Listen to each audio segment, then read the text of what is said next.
Let's be brutally honest for a second. You're an older guy. You've lived, built, failed, rebuilt. You know things. You've got presence, maybe even power. But lately, when it comes to younger women, something's off.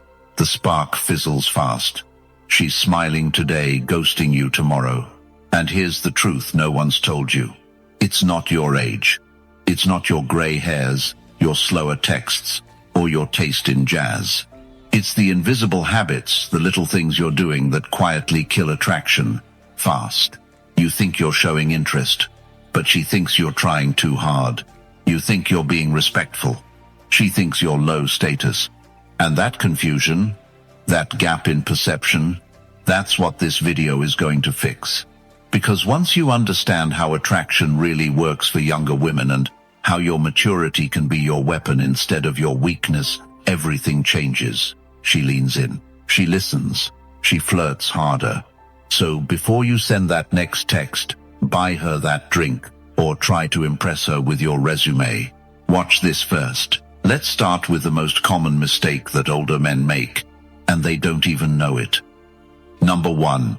Don't try to play hero. Let's be real, when a younger woman opens up about her problems, especially emotional ones, your instinct might be to step in, fix it, and prove your worth. That's the hero reflex. It feels noble. It feels masculine. You're the man with wisdom, resources, and life experience. You know how to solve things, and you want to help her dodge pain you've already lived through. But here's the truth. The moment you try to rescue her, you shift the dynamic.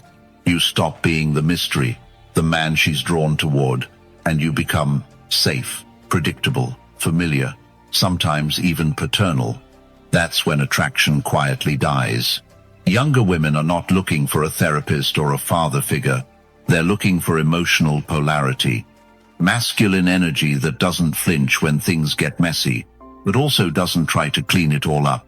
When you leap in to solve her chaos, what you're actually signaling is this: I need your approval. I need you to see me as useful. I need to be needed.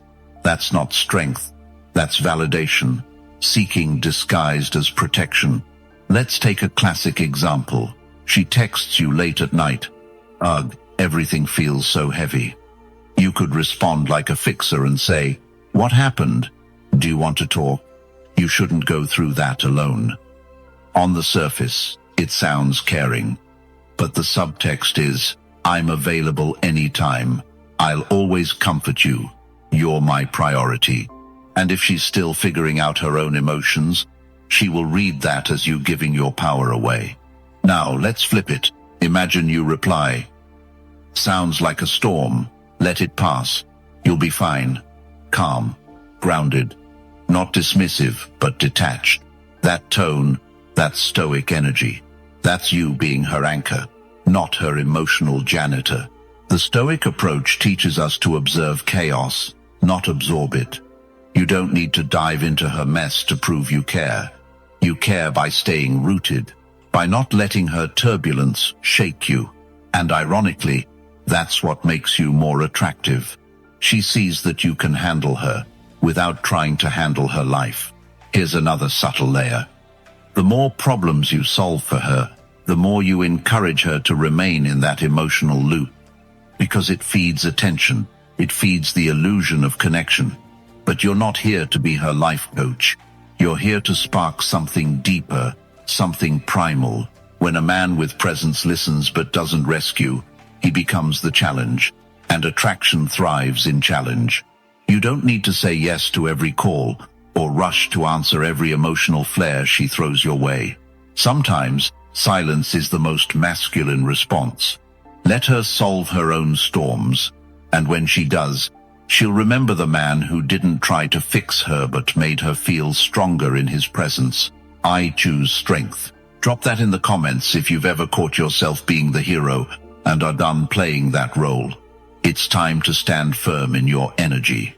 And if that hit you even a little, what comes next might sting even more, because the next mistake men make doesn't look like weakness. It looks like generosity. But in her eyes, it quietly screams insecurity, Don't miss it. Number 2. Never hold an alcoholic drink when talking to her. This one's going to sound small, but it hits deeper than most men realize.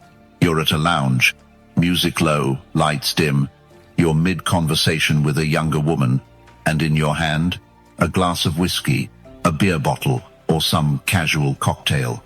She's watching, and she's making subconscious decisions faster than either of you can articulate. Here's the thing. Older men already carry a psychological weight. You represent maturity, control, life experience. And whether you mean to or not, everything you do either reinforces that or erodes it. So when you're holding a drink, especially during the first moments of interaction, it signals a few things you probably don't intend. First, it suggests distraction, like you need a social prop to feel confident. You're not fully present because part of you is sipping, pausing, adjusting. You've split your focus. She can feel it. Second, it hints at dependence. Even if you're not drunk, even if you just want something to hold, there's a primal part of her that reads, this man might need substances to relax, to engage, to unwind. That's not stability. That's not leadership. That's weakness hiding in plain sight. And third, this one subtle quietly places you and her on the same playing field, like you're both out, just having fun. You're both just casually mingling. But that's not the energy you should bring as an older man. You're not the party, you're the presence. Now, let's flip it. Imagine you're standing there, empty hands, steady eyes, grounded posture. You're not clinging to a drink. You're not nursing anything. You're comfortable in silence, comfortable in stillness. That's power. That's control. And trust this, a younger woman notices. She feels that difference, even if she can't explain it. The absence of the drink becomes the presence of authority. It tells her, I'm not here to numb anything. I'm here fully. I'm listening. I'm leading. You don't have to be a monk. If you're on a date and already mid-meal, sure, order a glass of wine. No one's saying never drink. But the moment when the connection is being built, when impressions are forming, keep your hands free. Be the man who doesn't reach for crutches. Now, let's go deeper. According to Stoic thought, the man who needs nothing possesses everything. The second you show you're comfortable without stimulus, without props, without fillers, you signal a kind of internal sufficiency. That's rare. And women feel it. There's also a biological edge here. Younger women are wired to test for stability, for emotional clarity. And alcohol, even in small doses, creates unpredictable energy. You might think you're relaxed, but she reads it as, he's subtly altered. He's less precise, less sharp. And you don't want to give off blurred energy. Not when clarity is your weapon. This rule becomes even more important if you're in a social setting with alcohol present, a bar, a wedding, a networking event. Most men blend in by holding a drink. But the man who doesn't, the man who just stands tall, observes, and moves with purpose, he becomes unforgettable. And here's a little Stoic twist. Refusing the drink is a silent act of control. Not over her, but over yourself. In a world that rewards indulgence, the man who denies himself calmly, without making it a scene, irradiates power, not performance. Real power. So the next time you're walking up to her, or she walks up to you, check yourself. Let go of the drink. Let go of the distraction. Speak with your eyes, your voice, your présence with a bottle in your hand. Be the man who doesn't need anything in his hand, because he already holds the room. Drop a comment below if you know it's time to show up with more intention. You don't need props. You don't need distractions. You just need presence. Type this if you're in. I choose clarity. And if this part hit home, stay close, because next, we're exposing a behavior that seems generous, but in her eyes is pure repellent. You won't want to miss it. Number 3. Don't agree with everything. Let's talk about one of the biggest attraction killers that older men fall into, especially when talking to younger women, being too agreeable. At first glance, it might seem harmless, 7 polite. You nod, you smile, you say, "Yeah, totally," to everything she says. You don't challenge her, correct her, or give your own take. And you might think, "I'm just being nice, I'm not trying to argue." But here's the uncomfortable truth. When you agree with everything, you become predictable, safe, and worst of all, invisible. Younger women aren't looking for a man who fades into the background. They're subconsciously watching for strength, for edges, for a point of view that doesn't bend just to win approval. Why? Because contrast creates attraction. If she says something bold and you just echo it, there's no tension, no spark, no polarity. Women, especially younger women, are, biologically and psychologically, drawn to men who stand grounded in themselves. Men who know what they think, what they believe, and aren't afraid to express it. You don't need to pick fights. This isn't about being a contrarian. It's about being real. You can disagree without being disrespectful. You can challenge her without dismissing her. And when you do it calmly, confidently, and without emotional reactivity, she'll feel it. Let's ground this in a simple example. She says, "I don't think relationships really need labels anymore." Mine. Now, if your instinct is to just nod and go, "Yeah, that makes sense," pause. Ask yourself, do you actually believe that? Or are you agreeing just to keep her comfortable? Try this instead. "I get why people feel that way, but I think clarity matters, especially if you value someone." Boom. Now you've taken a position. You've shown spine. You've maintained tension. That tension, that's what keeps her interested. It's important to remember women test boundaries all the time, often unconsciously. They say things not just to be heard, but to feel the weight of your response. If you always cave, she senses it. If you always agree, she questions your authenticity. And if she can walk all over your opinions, she won't respect you no matter how nice you are. This is where Stoic energy comes into play. A Stoic man listens fully, processes calmly, and responds from inner principlino, from a need to be liked. He's not triggered by disagreement. He doesn't react to silence. And he doesn't shapeshift to impress anyone. That presence is magnetic and very rare. So, here's the reframe. Disagreement isn't rejection. It's a sign you're paying attention. It's an opportunity to deepen the conversation. And more importantly, it shows her you're a man with a backbone, a mirror. Because if she wanted to date herself, she wouldn't be looking at you. Let's hear it below. Are you done being a yes man? Type this to anchor it in. I speak truthfully. And stay close, because the next mistake feels like connection, but silently drains your power. You'll want to spot it before it costs you everything. Number 4, don't lay all your cards on the table. Let me guess, you were taught that honesty is everything in relationships, right? And yes, honesty is essential. But timing and mystery, they're just as powerful, especially when it comes to attraction, especially when you're an older man engaging with a younger woman. Here's the mistake many older men make. You meet someone new, you like her, and you drop everything on the table, your feelings, your past, your plans, your vulnerability, all of it, at once. It's coming from a good place. You want to be clear. You want her to know you're serious. You want her to trust you. But to her, it doesn't land that way. To her, it feels like pressure, like a confession, like you're trying to skip the mystery and speed run to emotional intimacy. And you know what happens when there's no mystery, no chase, no anticipation, no attraction. Because here's a truth you need to sit with.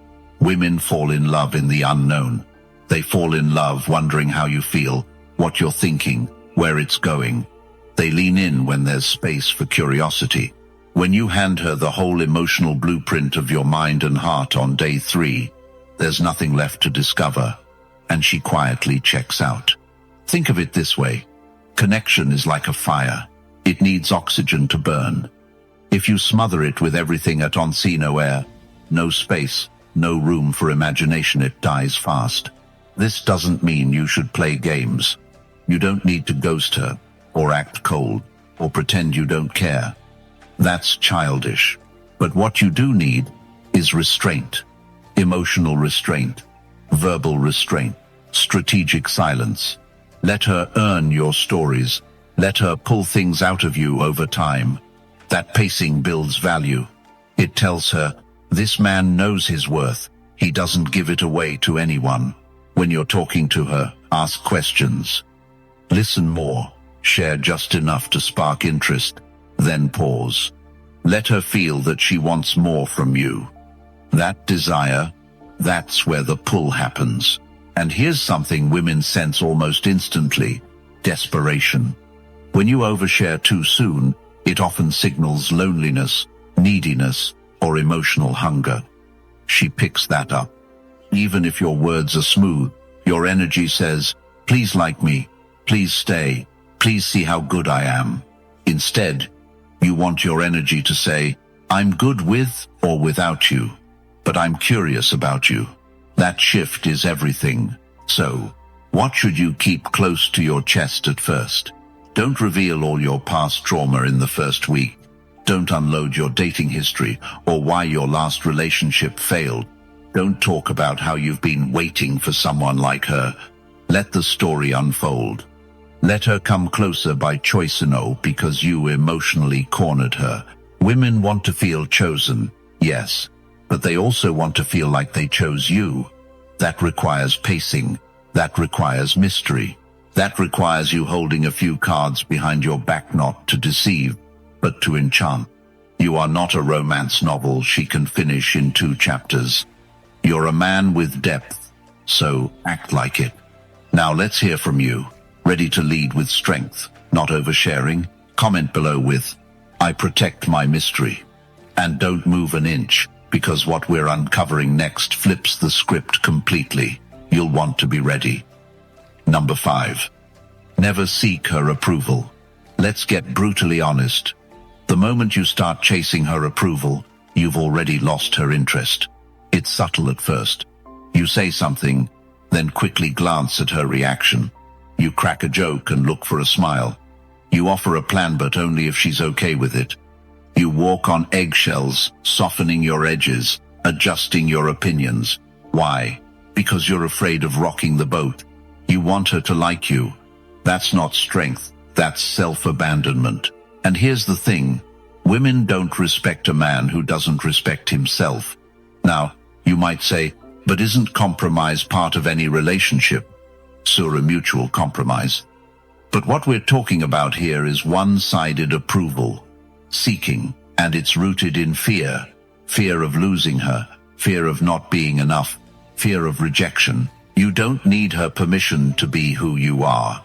You need your own. You see, women, especially younger women, are wired to test, not consciously. It's instinct.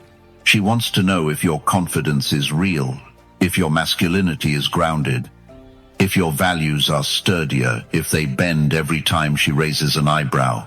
And if you start molding yourself to fit her expectations, she won't think, wow, what a considerate guy. She'll think, if I can lead him, I can't trust him to lead us. Approval seeking might feel like politeness or empathy, but in her eyes it often reads as weakness. You don't need to be rude. You don't need to be dominant. But you do need to own your decisions. Speak with conviction. Make plans and stand by them. Disagree when you truly do. If she challenges you, don't fold. Respond with clarity and calm presence. The moment she feels like she's the one constantly setting the emotional tone, she loses polarity. Why? Because attraction is born from opposites. Masculine leadership and feminine response. Not two people both trying to read the room and ask for permission to exist. And here's the irony. When you stop needing her approval, you become far more attractive. Because then, your attention is a gift, not a need. Your presence is a choix, a demand. And your words, they carry weight, because they don't beg for validation. So how do you break the habit? First, watch yourself. Catch those moments where you over-explain, backtrack, or change course just to avoid discomfort. Don't scold yourself, just notice. Then breathe into the tension. When she pushes back, when there's silence, when things get awkward, don't fill the space. Let it stretch. Let her feel that you're centered, not reactive. Finally, reclaim your frame. Your time, your opinions, your values, they matter. You don't need to be perfect. You just need to be authentic, without apology. A man who seeks approval isn't seeking connection, he's seeking security. But relationships aren't safe by nature. They're vulnerable, alive. And the only way to keep her interest is to risk not having it. Because a man who can walk away is the man she never wants to leave. Let me ask you something. Are you done giving your power away? Then drop this in the comments. I don't need approval. And whatever you do, don't go anywhere. The next insight, it reveals a silent killer of attraction that most men never see coming. Number 6. Never overplay being aloof. Let's clear up a common lie that older men often believe when dating younger women. The less I show interest, the more attractive I become. Sounds clever, even tactical. But here's the truth. Overplaying aloofness doesn't make you mysterious, it makes you forgettable. Now don't get it. Twisted emotional self-control is powerful. Presence without desperation, sexy. But what we're talking about here is performance, not presence. Aloofness is a strategy pretending not to care, being unresponsive, offering dry replies, always too busy, keeping your face unreadable and your tone neutral in every interaction, thinking it makes you seem cool and in control. In reality, it builds no connection. Worse, it signals one of two things, fear or disinterest, and neither of those turn her on. Especially with younger women, who are often navigating uncertainty in dating, this over-calculated aloofness isn't just confusing, it's emotionally exhausting. She doesn't know if she should lean in or back off. She starts questioning herself. Is he even into me? Is he just playing me? Or worse, is he emotionally unavailable? The result? She detaches, fast. You've probably heard this before. Attraction isn't about what you withhold, it's about what you embody. So if you're trying to look emotionally distant just to seem more desirable, you're not leading, you're hiding. You're afraid of being seen. You're afraid of being hurt. You're afraid of showing value that might not be reciprocated. But masculinity doesn't flinch under that risk. It moves through it. Here's the Stoic take. You can be deeply present, even warm, without ever becoming needy. You can be interested without being desperate. You can express appreciation, desire, and even affection without chasing. So stop treating connection like a poker game where revealing your hand is a loss. That's not masculine. That's fear in disguise. What works better? Start with calm curiosity. Ask questions, listen deeply, respond intentionally. Hold steady eye contact, not to intimidate, but to show you're with her in the moment. Don't rush to reply. Don't flood her with attention either. Instead, make your presence felt through grounded energy, not emotional scarcity. And for the love of all that is masculine, text her like a man. No ghosting to keep the upper hand. No random breadcrumb messages. No playing cold when you actually care. You're not a character in a drama. You're a man with direction. If you're interested, let it show. But always from strength, never from need. And if she walks away, let her. Because aloofness should be natural detachment from outcome, not a tactic you wear like a mask. Let her see that you're solid, steady, intentional, and, yes, capable of warmth. Because here's the twist. True emotional control doesn't mean withholding your emotions. It means choosing how and when you express them. It's not ice, it's fire with discipline. So, here's your challenge. Ready to stop the cold games and lead with quiet strength? Then comment below and claim it. I connect with power, and stick around because the next mistake It's the most seductive one of all, and it's killing attraction in ways most men don't even realize. Number 7. Don't dump your problems on her. Here's a hard truth for every man, especially older men dating younger women. She's not your therapist, she's not your mother, and she's not your emotional sponge. Now, don't misunderstand. Vulnerability has its place, but there's a razor-thin line between revealing a scar and bleeding all over her shoes. A younger woman might seem nurturing, curious, even empathetic when you share your struggles.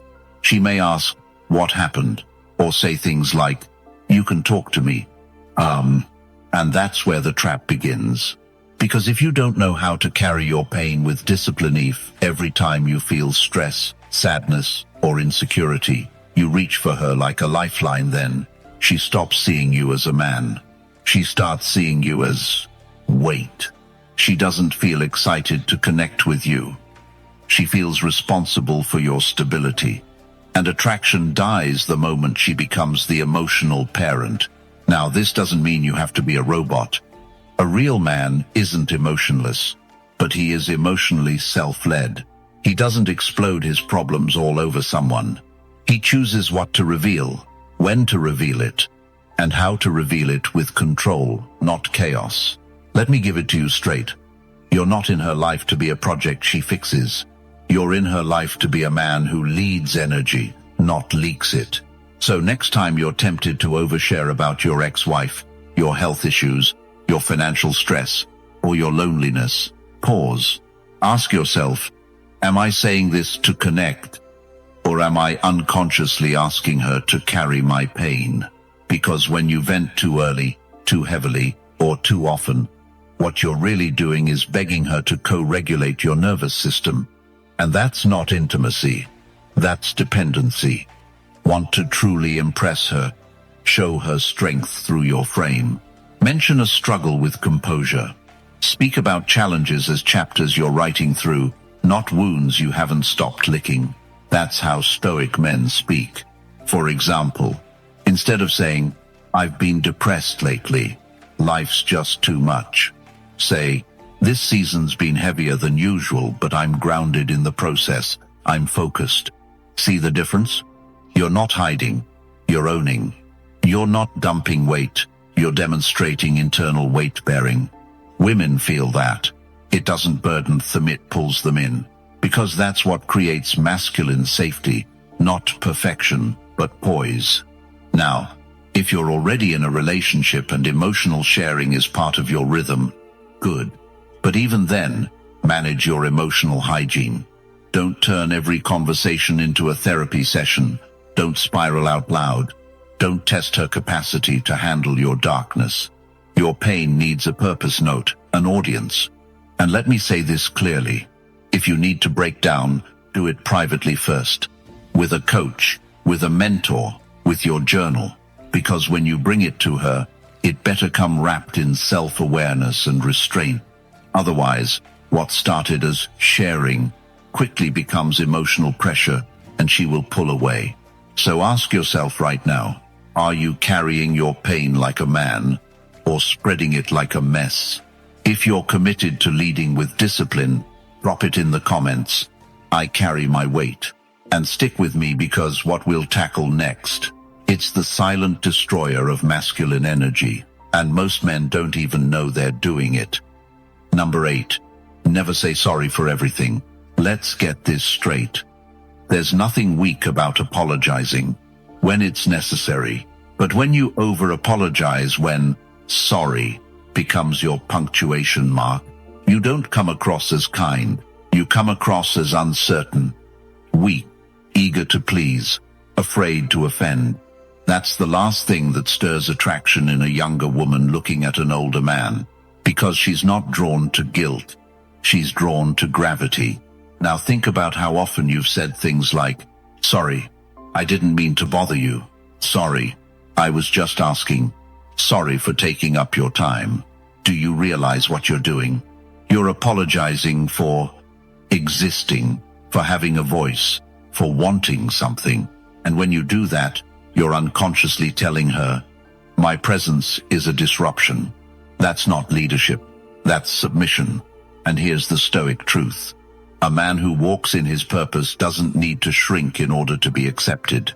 He doesn't pre-apologize for who he is. He makes space calmly. He speaks with measured conviction. And when he's wrong, he owns it once, with clarity, then moves forward. No groveling, no repetition, no emotional inflation. Let's go deeper. Women, especially younger women, are exquisitely sensitive to power dynamics. They notice how you speak, not just what you say. So when you over-apologize, she hears this subtext. Please don't reject me. Please don't get mad. Please still like me. That kind of energy is not attractive. It's anxiety in disguise. And anxiety makes her feel like she's in control of your self-worth. You've just handed her the steering wheel. Now, let me give you a shift. Instead of sorry, say thank you when it's appropriate. You're late? Say, thanks for waiting. You interrupt? Say, thanks for holding space. You made a mistake. Say, I missed the mark there. Won't happen again. Do you feel the difference? One shrinks, the other respects. Women don't want a man who begs for forgiveness at every corner. They want a man who holds his ground, owns his space, and when needed, corrects course without losing center. Let's be clear, there are times when sorry is powerful. When you've hurt someone, when you've crossed a line, when your actions caused real consequence. But sorry only holds weight when it's rare and meant. If it becomes your go-to, your nervous tick, you've diluted it into background noise. So what's the alternative? It's called integrity. You speak directly. You move with calm confidence. And when a moment calls for adjustment, you adjust. No dramatics, no self-flagellation, no playing the puppy looking for a pat. Just correction, composure, continuation. Now let me ask you something directly. Do you say, sorry, when what you really mean is, please accept me? Because if so, your work is not about fixing your vocabulary. It's about reclaiming your inner posture. You're not here to apologize for being in the room. You're here to own the room with quiet strength. If this is the kind of man you're becoming, I want you to comment right now. I speak without shrinking. And trust me, what we uncover next will confront the hidden habits that make even the most confident men lose all polarity in seconds. Stay sharp. Number 9. Never let her see you lose control. Let's not romanticize chaos. Some men think exploding with emotion shows passion. They think pacing, yelling, slamming doors, or ranting about life's unfairness will make her see how deeply they feel. But here's the cold truth. She doesn't feel closer. She feels unsafe. You might think you're opening up. She sees a man who can't hold his center. And when a younger woman looks at an older man, do you know what she's silently asking herself? Can he lead when everything goes sideways? If the answer is no, she sees you unravel at the first sign of stress, conflict, or confusion. You've just killed the very thing she was most attracted to, your perceived emotional mastery. Let's be real. Life will hit you. There will be setbacks, misunderstandings, moments of deep frustration. But those aren't reasons to lose your frame. They're opportunities to show her what kind of man you are when it counts. Because anyone can be charming when the sun's out. But when the storm hits, a stoic man doesn't shout. He tightens his grip on the wheel. He doesn't react. He responds. He doesn't beg, blame, or paniche, holds the line. And that, right there, is what makes her feel safe and drawn in even if she can't put it into words. Let's flip it. What happens when you do lose control? You text back in all caps. You demand attention. You vent your fears. You show her that her approval governs your internal stability. And in that moment, you go from being an anchor to another emotional wave she has to swim through. You were supposed to be her calm, now you're her storm. And don't confuse this with never expressing emotion. The point is how you express it. You can share disappointment without blaming. You can admit fear without collapsing. You can even cry without falling apart. But the man who knows how to contain himself commands far more respect than the man who erupts to feel seen. Self-control is not about suppression. It's about direction, channeling the fire through action, not outbursts. And when a woman, especially a younger woman, sees that you don't flinch under pressure, that you don't need to prove your emotions through theatrics, that your composure is earned, not faked, that's when her respect deepens. That's when her curiosity grows. That's when she starts thinking, this man moves different. Here's a practice for you. Next time something triggers you, delay your response by just 10 seconds. Don't rush to react. Breathe, observe your body, and then speak from the version of you that has nothing to prove. That space between stimulus and response, that's where your power lives. Remember, a storm can be loud and chaotic, but it's the mountain still and unmoved that commands the sky's respect. Now your turn. Drop this in the comments to show who you are becoming. I remain the mountain. And listen closely. What we explore next may hit closer than anything we've covered so far. You'll want to hear this. Number 10. Don't put her on a pedestal. Let's kill the fantasy. She's not a goddess. She's not perfect. And she's definitely not the missing piece that's going to fix your life. But too many older men, especially those who've been hurt, divorced, or lonely for a long time, treat younger women like they're some sort of salvation. And here's where everything collapses. The moment you worship her, she stops desiring you. This isn't about being disrespectful. This is about understanding psychology. The second she feels like you see her as some rare, flawless prize you'll never deserve, she can't trust your attention anymore. Because in her mind she's thinking, you don't even know the real me. You're in love with your own projection. That's the silent thought that breaks the connection. You see, pedestal energy always reveals one thing. You're placing her above yourself. You're admiring from below. You're chasing with your eyes wide, instead of seeing her clearly, flaws, moods, imperfections and all. And the truth is, no woman wants to lead a man emotionally. If she senses you'll do anything to keep her, say anything, become anyone, then in her mind, you've already handed her the power. And deep down, she knows it's not real power. It's a burden. She now has to be the stable one, the reasonable one, the grounded one. But that's what she was looking for in you in the first place. So here's the Stoic perspective. You can desire her without needing her. You can admire her beauty without turning it into worship. You can love her energy without thinking she completes you. What makes you magnetic isn't how high you place her, it's how steady you stay in your own value. And I'll say this straight. If your life is empty without her, she won't stay. If your confidence depends on her choosing you, she'll pull back. If your sense of masculinity only shows up in her presence, she'll feel light and lose respect. Why? Because she doesn't want to be the reason you feel worthy. She wants to join a man who already is. So stop over-complimenting her like she's a celebrity. Stop texting her paragraphs like you're trying to earn her attention. Stop filtering your every word to make sure she doesn't walk away. You don't keep her by being perfect. You keep her by being unapologetically, unshakably, unmistakably you. She wants to be seen, not worshipped. And when she knows you see her as a woman, not an escape, not a fantasy, not a dream, you'll get the version of her no other man ever could.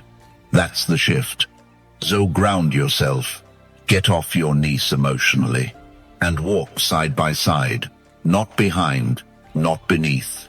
She's not a goddess, and you're not a beggar. You're a man. Start acting like it. Now speak it out. Drop this in the comments if you've had enough of playing small. I walk beside her. If you've made it this far, it means something in you is ready to stop living in reaction and start leading with strength. This channel isn't for men who want shortcuts. It's for men who want clarity. Stoic clarity. So if that's you, subscribe now. Not for me, for you. So you don't lose this momentum.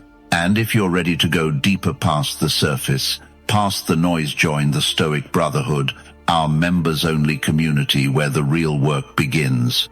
The link's below. Thanks for watching, for thinking, and for showing up like a man who's not afraid to evolve. I'll see you tomorrow.